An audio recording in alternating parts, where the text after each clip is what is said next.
एक थी इल्ली और एक था घुन। इल्ली ने घुन से कहा कि आओ भाई कार्तिक स्नान करें। घुन ने उत्तर दिया कि तू तो दाग छुआरों में रहती है, लेकिन मैं तो मोठों में ही रहता हूँ, सो मैं तो हरे हरे सिट्टे खाकर और वर्षा का पानी पीकर ही रह लूँगा। तुम ही कार्तिक स्नान का पुण्य लूटो। राजा की लड़की हर सुबह कार्तिक स्नान को जाती थी, सो इल्ली उसके पल्ले से चिपक कर उसके साथ रोजाना कार्तिक स्नान कराती।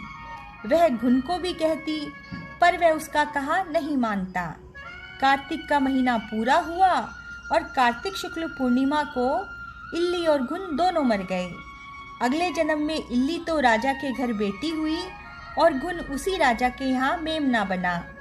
राजा की राजकुमारी सयानी हुई, दूसरे राजा के साथ उसका विवाह हो गया। जब राजा की बेटी विदा होने लगी तो उसके रथ के बैल अड़ गए। राजा ने राजकुमारी से पूछा कि बेटी तुम्हें क्या चाहिए। राजकुमारी ने कहा कि ये मेमना मुझे दे दीजिए। राजा ने सोने की साकल से मेमने को रथ से बांध दिया। नई रानी महल में चली गई और मेमने को महल के नीचे सीढ़ियों के पास बांध दिया। रानी जब महल से उतरती तो मेमना रानी से कहता, रिमको झिमको श्याम सुंदर बाई, थोड़ो पानी डो तो पाई, थोड़ो पानी डो तो पाई।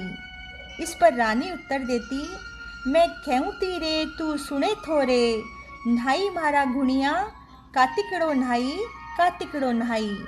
अर्थात मैं तुमसे कहा करती कि तू कार्तिक स्नान कर, लेकिन तूने नहीं किया। इस प्रकार उन दोनों में रोजाना बातचीत होती। रानी की देवरानी जिठानियों ने राजा के कान भरे कि राजा जी आप रानी लाए हैं अथवा कोई जादूगरनी। मनुष्यों से तो सभी बातें करते हैं, लेकिन यह तो जानवरों से भी बात करती है। राजा ने छुपकर रानी और मेमने की बातें सुनी। फिर वह रानी से बोला कि सच सच बतलाना यह क्या बात है, अन्यथा मैं तुम्हें जान से मार दूंगा। रानी ने शुरू से अंत तक सारी बात कह सुनाई। राजा ने पूछा कि क्या वास्तव में कार्तिक स्नान का इतना पुण्य होता है। रानी ने कहा हाँ। इस पर राजा ने कहा कि चलो हम दोनों भी जोड़े से कार्तिक स्नान करेंगे, ताकि अगले जन्म में हमें और अधिक पुण्य मिलेगा।